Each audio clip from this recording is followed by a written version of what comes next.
মই বুজিছো এই গোপিকাসকলৰ মনৰ বাঞ্ছা পূৰ্ণ কৰাৰ বাবে আমাক অৱজ্ঞা কৰিছে।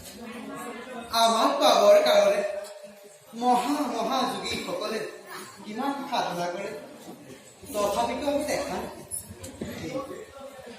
এই গোপিকাসকলৰ প্ৰেম ভক্তিত তুষ্ট হৈ মিলন হোৱাৰ বাবেই আমাক অৱজ্ঞা কৰিছে। এওঁলোকৰ অহংকাৰ শূন্য কৰিব লাগিব, কিয় আমাৰ নাম দৰ্পহাৰী হৰি। গতিকে আমি ৰাধাক লৈ নিজনকীয়া আৰম্ভ কৰিম।